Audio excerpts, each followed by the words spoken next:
Today we're talking about the cost of living and the impact it's having on everyday items, and more importantly, what you can do, the specific strategies you can implement today to help alleviate a bit of this stress. Because at the moment, more than 64% of people are financially anxious about the rising costs, and with good reason, because it's only in the last 12 months we've seen quite a sharp increase in prices across many different pantry items or items in the grocery market. So we can see meat, it is up. So beef is up nationally 12.1%.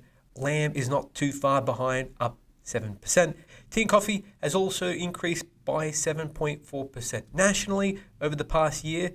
And the cost of cars, which comes at no surprise, increased 6.6% year on year, with the cost of maintenance also increasing 4.7%. And a lot of this comes down to inflation, and there's many reasons why people should be worried about inflation, because if you are living paycheck to paycheck, it means that as prices go up, your money will go less and less. And if you're a mortgage holder, people are worried because inflation affects interest rates. As inflation increases, the Reserve Bank will look to also increase the cash rate, which in turn will mean that the banks will actually pass on those interest rate rises. So a lot of people are a little bit surprised with why the banks are increasing interest rates at the moment. A lot of it comes down to the Reserve Bank of Australia. So now that we have a bit of an idea on what's going on, what are some of the strategies you can implement today to help you with these increasing costs? Well, the first thing you can do is start by tracking your expenditure, because ultimately you're going to be surprised on how much you're spending on certain items.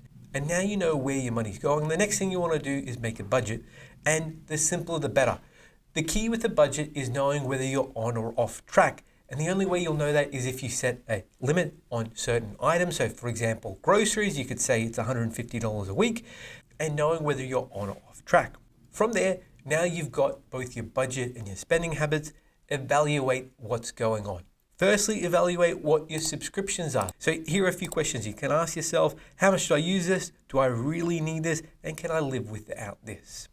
And one way you can save quite a lot of money is reviewing your electricity usage. And for most households, it accounts for almost 12% of the total budget. So either looking to change electricity providers or even limiting the amount of electricity you use. A few tips that you can do to get ahead is not leaving your computer run all day, not running the dishwasher on a half load, making sure it's a full load, and hanging out the laundry instead of putting it in the dryer. So some really good tips there.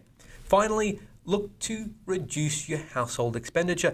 And on average, most people are spending close to 30% of their total income on household expenses. So if you're a renter, the easiest way to reduce this is to look to get a housemate or to rent out one of your car parks. If you own a home, look to refinance to get a lower interest rate. So if you are looking for help in refinancing your mortgage, visit us online at huntergalloway.com.au or call us on 13 088 065. We have over 30 different banks on our panel.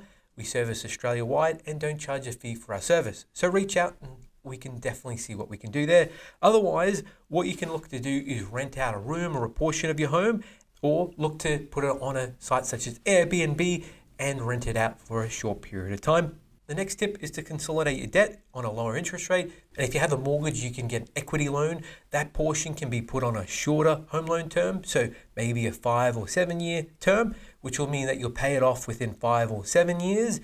And not only will you reduce the interest, because a home loan interest rate will always be lower than a personal loan, and you'll have the same term as if you had a personal loan. So win in both aspects. The next tip is to look at your insurance premiums, and oftentimes insurance, whether it's health insurance, car insurance, whichever insurance, over time it increases. So whether, if you haven't completed a review recently, it's very much recommended. And the final 2 tips is looking to eat at home by changing your habits from eating out all the time to having home cooked meals that you bring to work, or that you, instead of going out to dinner, that you cook at home. You'll be surprised how much you'll be able to save there. And finally, shopping with the list and not going into a grocery store without knowing exactly what you need to buy, but having a list so you stick on topic, knowing that you'll be within budget and the exact items you're looking to buy. Here at Hunter Galloway, we get home loans approved. So if you're looking for a mortgage broker and live in Australia, we can help.